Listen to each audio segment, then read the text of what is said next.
right. All right, it looks like it's working here.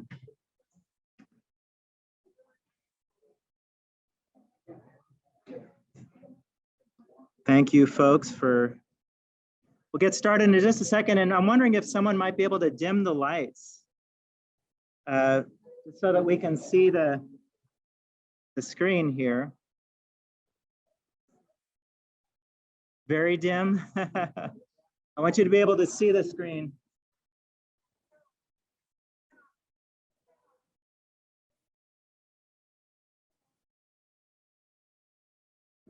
All right. Hey, it's like having a birthday candle. Hey, all right. Yay. Happy birthday, ACA. That's what we're really here to celebrate. I know the screen looks a little dim, but I was actually 10 years old when the program was started. And the literature only came out, we just looked at today as it's like 2006. So I got started in the program, I think in 2009. So I feel very lucky that we already had the big red book. So anyway, so I wanted to say a big thank you to the founder of our program, Tony A, and all of the anonymous ACAs throughout the years whose service have kept us going strong. So let's give them a hand. Some of them have passed on to a different place. So we're very grateful for those that came before us. I'm going to admit some more people from the waiting room here. Today has been a day to test my emotional sobriety, I must say, in terms of just things that might go wrong. And what I love about this program is I have learned how to ask for help and realize that I don't have to do it all myself. Fellow travelers to be a part of the solution, and everyone in Intergroup and all of you here today were part of that. So thank you. And so let's give a hand to the Intergroup, and I'll real quick just say who the Intergroup is and what is the Intergroup. So people keep coming here, so I'm going to keep admitting them. So super quick, Intergroup is basically a meeting of individuals who are working their ACA program, and they are all representatives from a home group of their own. And but we make decisions and events that hopefully serve the rest of the fellowship here in Minnesota. So we are here to serve you. Anyone who's regularly working their program and attending a meeting can become a part of Intergroup. Multiple people from the same meeting can come, but there's only one vote per meeting on items, but we don't vote a whole awful lot. So yeah, any questions real quick about Intergroup? We meet once a month at the Cavalier Club, second Saturday of every month at 10:30. You can join via Zoom if you want as well. All right, so real quick, I'm your chair. I'm your elected chair for another year here. Chris S., who's not here because Chris S. and Jess, who have served faithfully in Intergroup, are on their honeymoon right now. So I think that's great that they're doing that. Sandy has been our treasurer for 10 years. Let's give it up for Sandy. I'm going to be transitioning, hopefully, from chair to the treasurer next year. And then Chris will be taking over as the chair.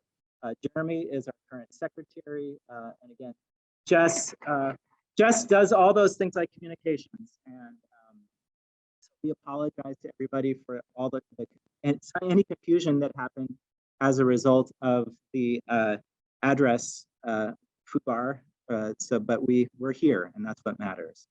Also, I want to recognize Brent and Bruce for doing workbook work, and also Kim as well. So sorry, didn't get your name on there, but and Nikki is also doing ACA team. So we got lots of stuff going on here. All right, so I'm hopeful that everybody in Zoom land can hear me and see the presentation. I'm trying to, yay, looks like you can. So I'm gonna hide these windows and keep moving on. All right, so a few more announcements and then I'll get on with what you're all here for. so the annual business conference is coming up. That's anyone can attend, and that's as long as you have been trained as a delegate, that is. And that's coming up Thursday, April 21st and Friday, April 22nd in San Francisco or via Zoom. So as a meeting representative, you can do a fairly short delegate training and then participate in the process of balloting. Also, yes. Yeah. All right, well, thank you for that. Yeah, so it will be all virtual, which makes things a little bit cheaper and easier. So each meeting can send a delegate. And before that, we're all gonna, as individual groups, we have the invitation to vote on what ballots. You can download the ballots from acawso.org. I'm not gonna read the whole address, but hopefully you are information literate and you can find the ballots on the acawso.org website. So the voting will begin or the submission of the meeting's results from discussing which ballots should be discussed and voted on at the actual ABC will be in mid-February. So to rephrase what I just said, you have until mid-February for your meetings to submit what you think should be discussed at the ABC. So I'll just skip over this slide since it's all going to be via Zoom. You can find more information. Of course, adultchildren.org is the best place to go and branch out to find out all this stuff. All right. Any questions about intergroup, the ABC, and then the annual World Conference, which is AWC, comes right after the annual business conference, and that's where there are workshops. They're actually actively looking for people to do workshops, Zoom workshops now, I guess, on being an adult child. Any questions? This is the teacher and me. Okay. All right. So yeah, I'm Joshua S. and I have taken off my mask because a few folks here would like to see my mouth and to help that enhance their experience. So I hope that's okay with everybody that I've removed my mask just for this presentation. All right. So I'm learning to roll with everything that comes with me today. And a big part of that is because I have a modicum of emotional sobriety, which I have got from attending this program for 12 years now. So I'm going to today talk with my higher powers guidance and help on emotional sobriety and conscious contact with my higher power, a little bit about inner family dynamics and locating and abiding in the true self. And I will caveat all of this by saying I'm a fellow traveler. I am not an expert and I'm learning more every day. So it's definitely with true humility today that I'm in front of you, just trying to share my own experience and hope. So I spent way too many hours like looking through old photos and trying to make sense of this. And the more I pulled in, the more I wanted to add. So some of it may seem confusing or weird. Take what works for you and discard the rest. Again, I'm not representing ACA as a whole. I'm here to represent to you what I, as an individual, have gotten out of this program and some of the things that have worked for me. So a few things are slightly outside of, ACA literature, but I want to just show you how I work my program and how I bring in things from outside. So in the end, it is still to me about how my ACA recovery and emotional sobriety is working. So I'm going to start by saying a prayer, and you can join me or you can just listen, either one. Higher power, help me to be willing to recognize the loving parent inside of me. Help me to integrate my inner child more actively into my daily life so that I remain awake spiritually.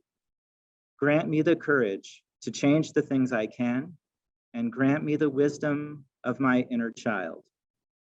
That comes from the Big Red Book, our literature, page 330. I thought it would be fun to start the meeting with something other than same old. And lo and behold, an internet search reveals there are many ACA prayers that we can say. All right, so I'm going to start out with some early years stuff. Hopefully you can see this. So am a child of the 60s, a love child of the Haight-Ashbury Summer of Love. My mom was a bit of a runaway from a very physically, sexually, emotionally abusive family. My dad came from sort of an emotionally unintelligent family and suffered from drug misuse and mental illness. So there's little me, and I'm just going to pepper this with a bunch of photos of little me because it's really helpful for me to have my inner child companion me through this process. So there I am, all wide-eyed and full of hope. So this is the family house that I spent a lot of time in. This is my grandparents' house, actually in Lawrence, Kansas. So this is where I was conceived. Parents were sort of shotgun wedded together, right? Oh, so you're gonna have a baby. All right, well you're getting married. So I was born out of two people that I know and believe loved me, but weren't ready to be parents. And maybe you can relate to that. All right, so there's me.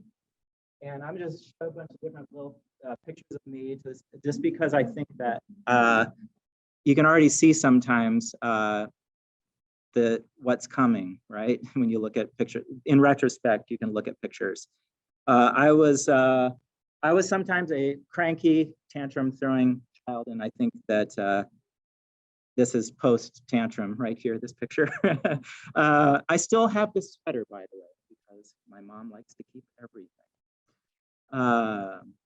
So again, I apologize. Some of this may seem kind of random, but I did have a somewhat functional sort of middle class upbringing. My grandfather was an educator at the University of Kansas. And so I had things, my parents, I like to describe my parents as having been lovingly neglectful of me. But I had enough to eat. I had heat in the house, and I had toys to play with, and that was all good.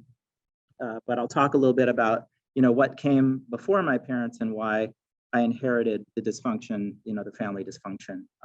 So a few more just pictures of me as a little one.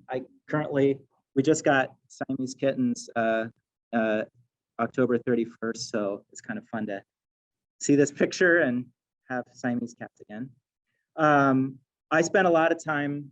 So I think it's important, we were talking earlier, I was talking with some folks here about Tony A's version of the steps versus the published version of the 12 steps. And there is the Tony A's version of step 4, which is we took a blameless inventory of our parents because in effect we had become them, right? Versus taking an inventory of ourselves. So I want to also recognize, because I've spent many years sort of talking about what was wrong with my parents, and I think it's an important thing that we investigate, the nature of our dysfunctional upbringing. But I did have some really nice things, and one thing I really appreciate about my upbringing is I got to spend a lot of time in nature. My parents both really loved being out at the cabin, and so that's a part of me. And so a part of what I'm trying to do with today's presentation is just in some ways reveal to myself and see myself as I present myself to you and honor my true self by showing you that. So yeah, some things I really enjoyed about my childhood, times out at the cabin in nature. And Christmas is getting presents, things like that. By the way, one of the funny things, we're celebrating ACA's birthday party, but I actually just had my birthday in January, so it felt really appropriate. And I don't know where I never really connected those two things until now, this year, that is to say, that I feel grateful that I get to celebrate my birthday along with ACA's birthday. So yeah, had some good stuff happen, and I just love this little picture of me on the right. I've often said to others, really, to me, kind of really expresses a bit of my true self, which is just being sky clad. I don't think I'm wearing anything there. I got the top down on the little, Flintstones car there, and with the sunshine on my face. And I've been trying a long time to get back to that smiling, peaceful, sun-soaked, unashamed, innocent person. So it has been said that finding your true self is having the innocence of your child, but the wisdom of the adult. And I'll talk a little bit more about that later. So just to back up a little bit about my family dysfunction, this is my grandparents on my mom's side. On the left there, the first two pictures. And it's just so funny how, like, I think for a lot of us, like the family image that's projected and the reality of it. My grandfather is like this little poster child for this Outdoor California magazine for being like the epitome of health and California, outdoor stuff. But he actually had horrible earaches and he was bedridden. It's like, it's funny how there's the myth and the stories that are told, and then there's the reality of what's happening inside the family. But I thought it's helpful for me too to have these pictures of my own grandparents and parents to remember that they were children too, and that's in some ways, why the dysfunction got passed on to me.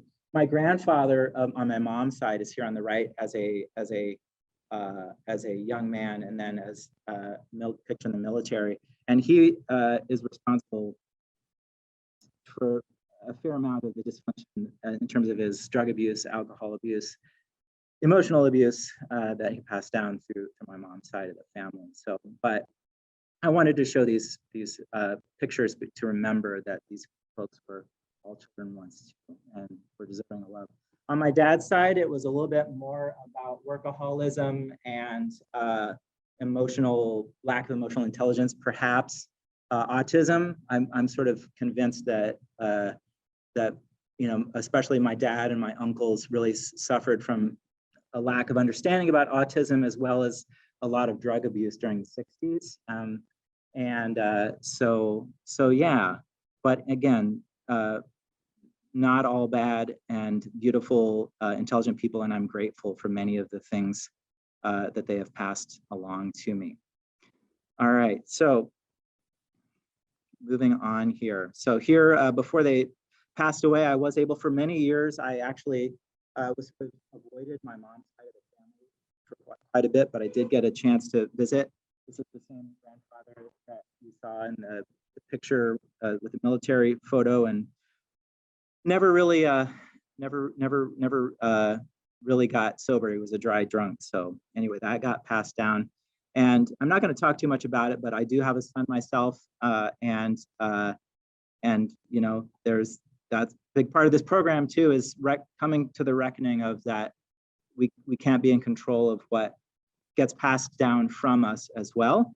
But I've tried my best to take responsibility and accountability and have a different experience and a different interaction with my child and try to clean up the past. But needless to say, through all of this, I'm just sharing with you to say that, because I don't really want to spend as much time about why I got here as where I'm going from what brought me here, is that definitely I qualify from these family types of things that bring us to ACA and lead to our feeling shame and abandonment. Definitely perfectionism, sexual abuse and incest in the family, emotionally ill parents. I had sort of religiously militaristic stepmother, an alcoholic stepfather. So I qualify, basically. Just want you to know that, right? So, a lot of time, one of the big things about my recovery, but as a young child, I already spent a lot of time as an only child, just sort of, and I'm still trying to tease apart what is really me and what is my adaptive behaviors, what is my just dissociating. But I spent a lot of time watching TV, reading comic books, drawing, fantasizing, living in a fantasy world. And as a result of that, I became an artist. I started to draw, and I got a lot of positive praise for drawing. And so maybe some of you can relate to the, you're happy when people give you praise for what you do, and you're sad when don't get the attention that you want. So I sort of, at a pretty early age, was like, oh, drawing is something that can help people see me and make me feel good. But it took me several years in my ACA recovery to be like, well, what of this is just adaptive and could be discarded, and what of it is truly what I truly enjoy. So I'll talk to you a little bit about that a little bit more. But needless to say, this just came up in our big red book when we were reading, just I think last week. I love this little quote. Needless to say, for me, before recovery, self-abandonment flourished and eventual collapse happened. So that's what brought me here. And so that's just a little bit of all my qualifiers. So yeah, here is me in 1986, smoking, doing drugs, drinking, being, yeah, just a litany of problems. And 24 years later, here's us, like a little Instagram photo that I took, and right before my own decision to go into ACA, and then a year later into AA, still dealing with a lot of these issues. So I am, I'm glad I found it. I wish I had found it earlier. I feel very grateful for those of you that are younger and have already found this program and you have this wonderful book, but better late than never, right? So here I am. It took the end of a relationship and just like a multi-year struggle of, I want to stop drinking, but I can't. I'm reading in the big red book, this program works a lot better when you aren't drinking while you're trying to work the steps, and I hadn't been able to do that. So I was like, I think I need both programs. So I've continued to work this program on a daily basis since 2009. So, and I use the literature. I have gone through the laundry list workbook. I've read the big red book multiple times from cover to cover, including all the boring little appendices and how to run a meeting and all that stuff, but it's all good stuff. I'm very appreciative of strengthening my recovery, and I get it in my daily inbox every day. And done the yellow workbook a couple of times, and about to do, excitedly, the Loving Parent Guidebook, which is a fellowship workbook under review that Brent is facilitating. So we'll let you know how that goes. But anyway, I'm very grateful for literature. Literature is very much a part of why I am here, and I feel more emotionally sober than I was before I started the program. But yeah, again, I don't know how many of you spend much time looking at the cover of the yellow workbook, but I love that we have this tree of dysfunction on the one side, which is mistrust, procrastination, isolation, perfectionism, self-centeredness, blah, blah, blah, all this great stuff, right? That comes out of that, those roots of family dysfunction. But fortunately, our program also has, on the flip side of that, the solution to those and what you get when you get to the other side. So that is what I hope to be the majority of what I'm going to talk about for the rest of the time, is not all of those things, because I think most of us are here because we don't want to be doing those things anymore. So let's talk a little bit about emotional sobriety. And so again, this is all kind of random. I hope I didn't falsely. This is a lot of somewhat random thoughts, but it took me a whole year, and so and I remember looking at, probably was like my 6-month chip, like emotional sobriety. Oh, that's never come up. Like, what the hell is that? And it actually took me a while in the program to start thinking about what does emotional sobriety really mean for me. So let's talk a little bit about that. So emotional sobriety is right there. Emotional sobriety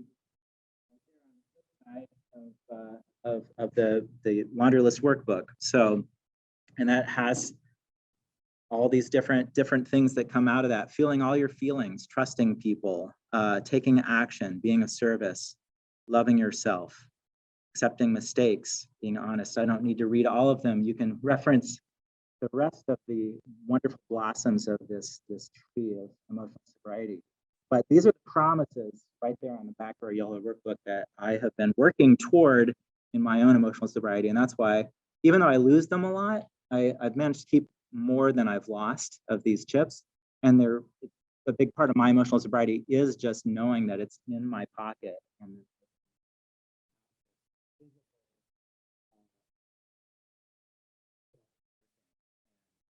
have a slip or a bad day, that this brings me right back to it. So making sure that I haven't.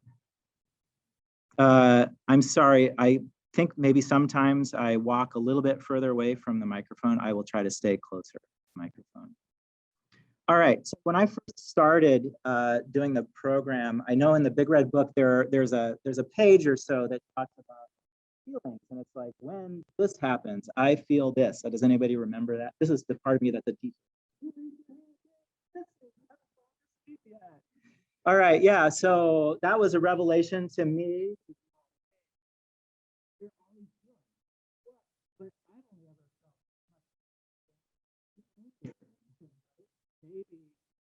Sorry, I keep wandering away from the mic. Depression and anger, maybe a few elation, maybe emotional intoxication. But it was really helpful for me to realize over time through this program, what am I doing with my emotions? And what I've learned, what I'm here to say and about emotional sobriety is, what I've learned in this program is to acknowledge that I have a right to feel all my feelings. My feelings are guidance for me. But I don't have to necessarily believe the mental story that is attached to that.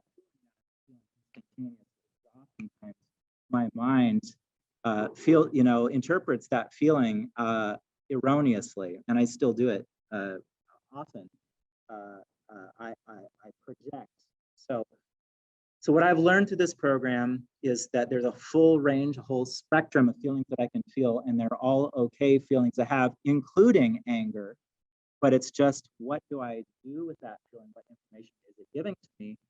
And how can I use that information to do the next right thing, right? So that being said, I still look at this wheel in meetings, and some days I'm like, I don't know which one I'm feeling. I don't know which one of these feelings I'm feeling, and that's kind of weird to me. It's like, I feel nothing.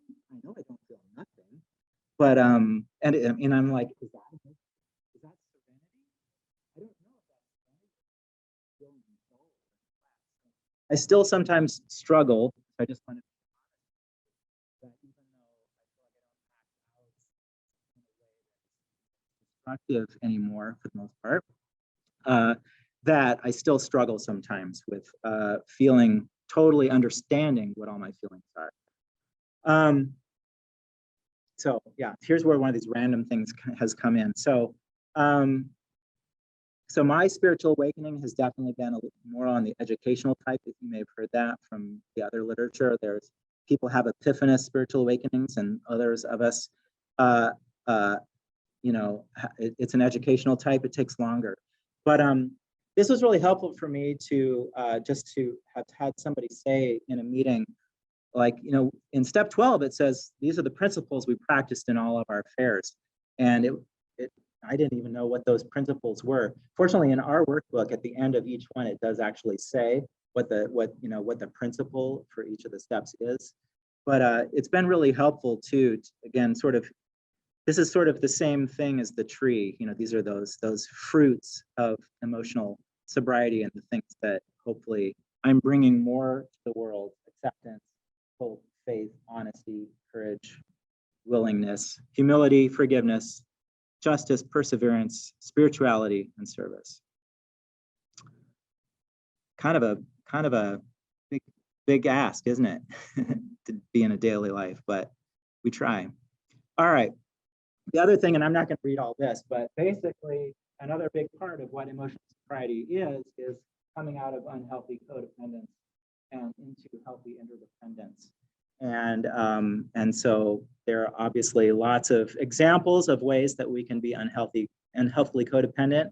And I recognize, and it's been difficult to see the ways in which I still enable and I'm still codependent and still try to be performant to people, to control the way they see me or react to me. But hopefully I am working towards, on a daily basis, healthy interdependence in all my relationships. Oh no, it's still gonna try to end this meeting in 40 minutes. So I'm gonna try to speed it up here in 10 minutes.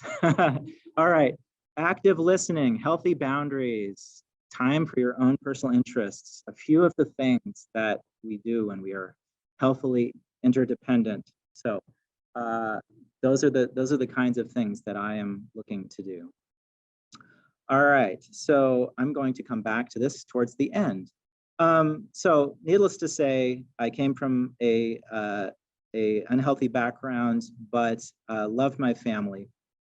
And I want to talk a little bit about conscious contact with a higher power. So a lot of groups, if you're in AA, they say you can make your higher power anything you want. You know, God can stand for a group of drunks. So one of the ways I've done it for this program is God could be a group of other dysfunctional, right? This is a relational program. My definition of that, though, has gone beyond that, but I was going for a laugh there. Sorry. Hey, all right. So I was brought up in a pretty, somewhat liberal Christian faith. Abandoned it for a while. I'm going to talk about that quickly. But needless to say, has been to what before I found ACA was sort of seeking power, seeking like to matter, seeking to have agency. And so for a while I got really interested in weird stuff, just occultism and magic and that sort of thing.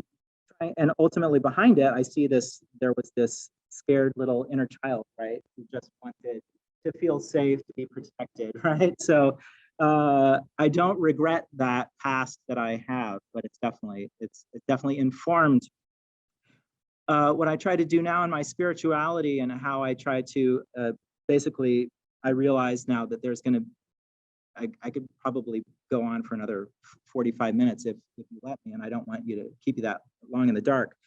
But ultimately in my program, this is what I'm trying to do. I'm trying to, and with my higher power, I'm trying to wake up, grow up, clean up, and show up. That's the way kind of like I've categorized the steps.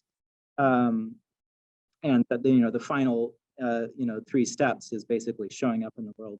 And my higher power is who helped me wake up, who is helping me to grow up from into adulthood, to help me clean up the past, and of course to show up and be of service to others. So for a while, I got really interested in the divinity of the East. And I thought it was interesting to show you this picture of my mom holding me. And this is kind of in a way, what I've been looking for in one thing for my higher power. And for a while, I was really looking into sort of different aspects of the divine feminine, because for me, that worked a little bit better for what I needed for a while to really felt like I had a higher power that would hold me sort of with unconditional love in the way that my mother did. And just as a random aside, sometimes I feel I'm really able to be in this space of peace when I'm coloring. So if you haven't tried adult coloring books, I highly recommend. That's all. One of the ways that I try to see conscious contact with my higher power and stay emotionally sober as well is just to pay attention to the different body centers of my body. So I tend to live way in my mind. I don't know if anybody else suffers from that, but I'm way up here, and most of the time I'm not here and here. But what I'm trying to do is live in all these different centers of intelligence in my own self, and try to bring that into the heart so I can take action and be authentically action-oriented in the world, but also listening to my higher power and letting my higher power flow through me. So anyway, I just like pictures too. I wanted you to have lots of pictures instead of just seeing me go blah, blah, blah. All right, so I love just pulling things in, and I want to give thanks to my partner who has put this, Audrey, who's put this on the wall at our house, the inalienable rights of a child.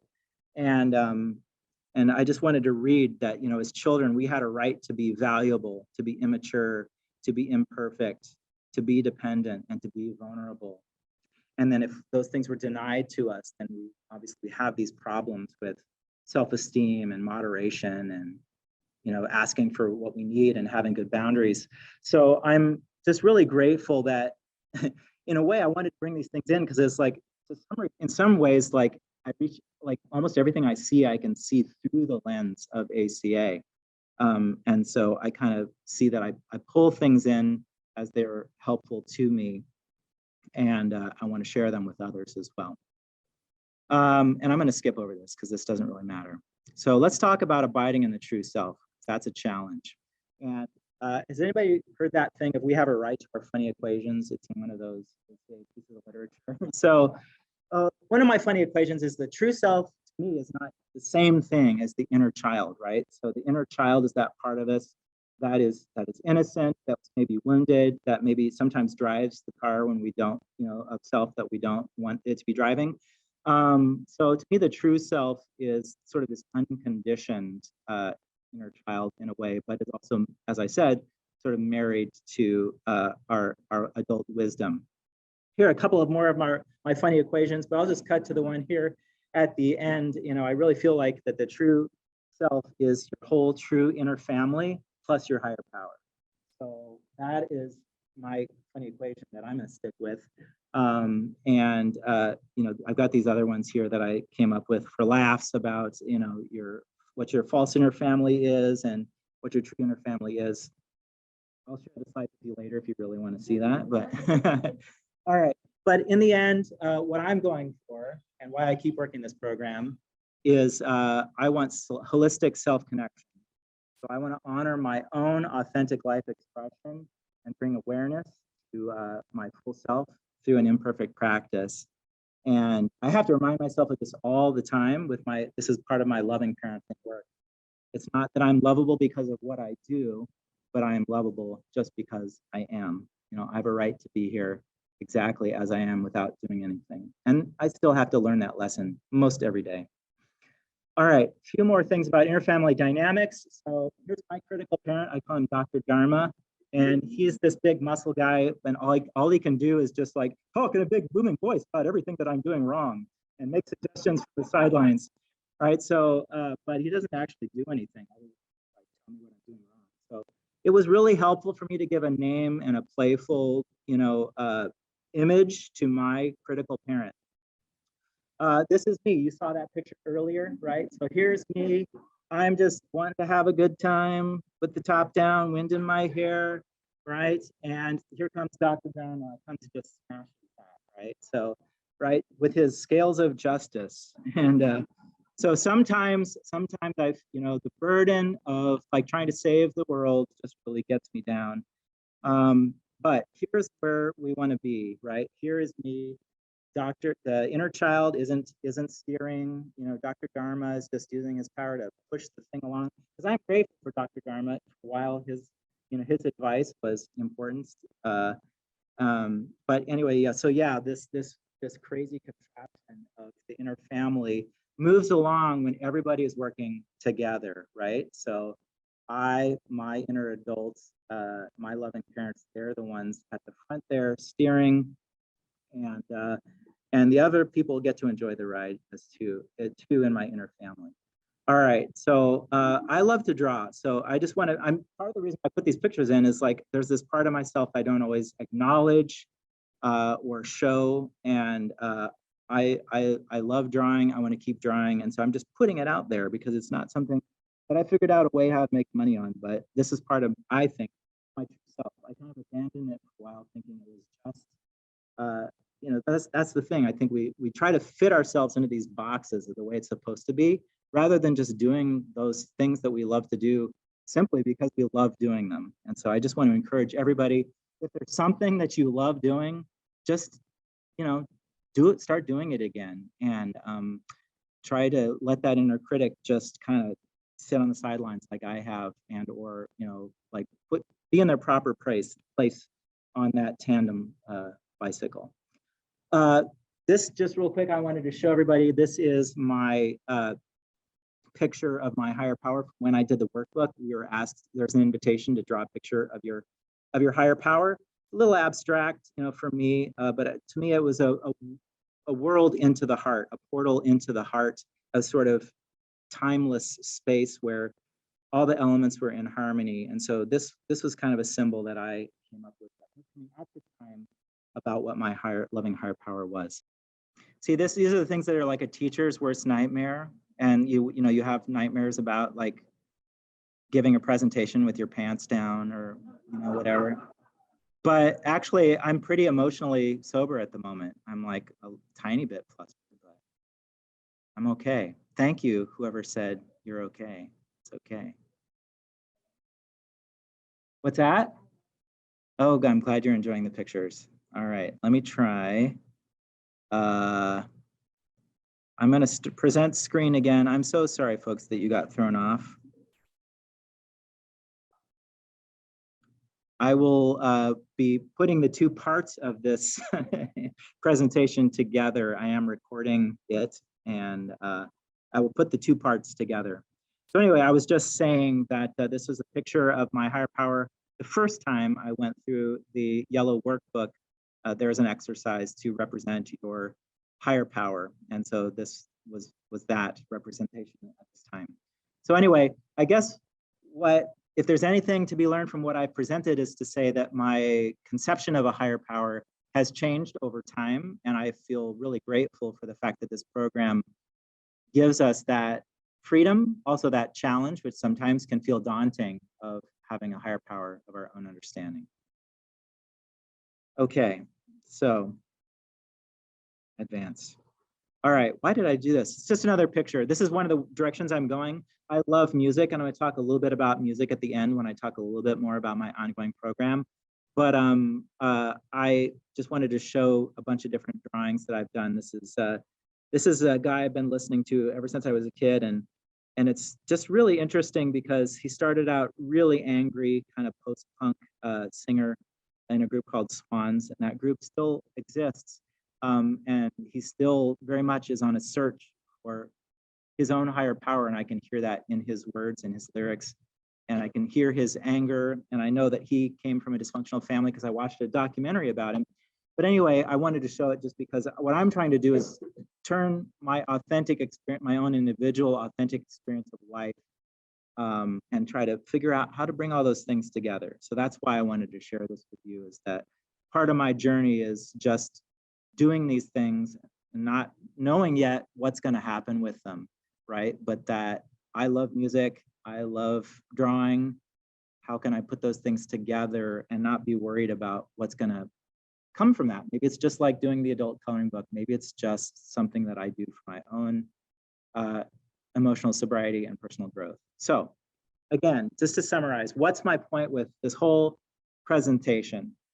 Well, the takeaways for me, it's all about the quality of my relationships. And, that's even in the promises of this program, better relationships with yourself, your parents, and your higher power.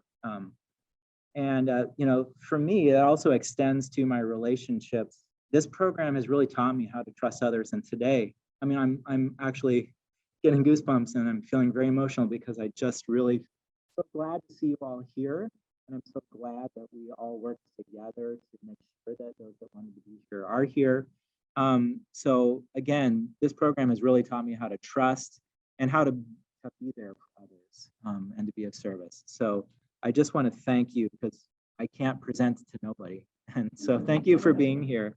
And so here a little bit about where I still struggle with and why I keep coming back. So again, trust, that's really hard for me. I was an only child, and there's a lot of shit that was chaotic in my family of origin. And so I've had a lot of time to not trust and like feel out of control. And it takes taking time to let go and surrender and to truly trust those who are trustworthy, and trust my higher power. But today, I said this to somebody this morning, it's like all these things that potentially I could have seen as going wrong today. I was like, I wonder if my higher power is just saying, you're giving a presentation on emotional sobriety, so can you do it? So here, let me, you know, a few minutes before the thing's supposed to start, let me just say, oh, well, you got the wrong address on the email. Oh, when you get there, maybe the internet has a password on it that you don't know, right? All these things. And I just tried to take the next right step and people for help. And to me, that's sort of the model of what, yeah, what this program is all about, is trusting that it's all going to work out. And yeah, so thank you. Thank you for your attention. And what the heck is that? All right, I'm on. All right, so I just wanted to end with one little quick thing. It's like, it's funny because like there's so few people that I think could really understand this, but I wanted to sort of unpack this thing that I sort of continually work on. And it's kind of similar to that thing with drawing and like, is it just my adaptive behaviors? Do I just draw because I want to dissociate and fantasize and or people please? Or is it something I authentically like? Music is another one of those things that in my sobriety, I've tried to figure out like what's the right relationship, right? So, but I did some unpacking a couple of years ago because I was sort of felt like addictively buying vinyl records when I got back into vinyl records. And I was really helpful to be like, what's at the core of this? And I realized that I grew up in my grandfather's household. He was a record collector. He had radio shows. He justified his addiction with literally hundreds of thousands of records because he had this radio show. But definitely he didn't need all of those records. But I associated my grandfather's love with going to the record store because he would take me record shopping when I would go visit him.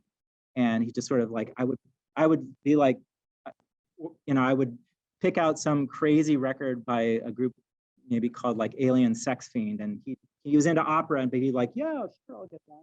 And so I felt like this unconditional love and to feeling seen and loved. And so there was a part of me that realized, oh, I'm giving myself that present. I mean, it took me a while to unpack that, but every time I went to the record store now as an adult, I was like, oh,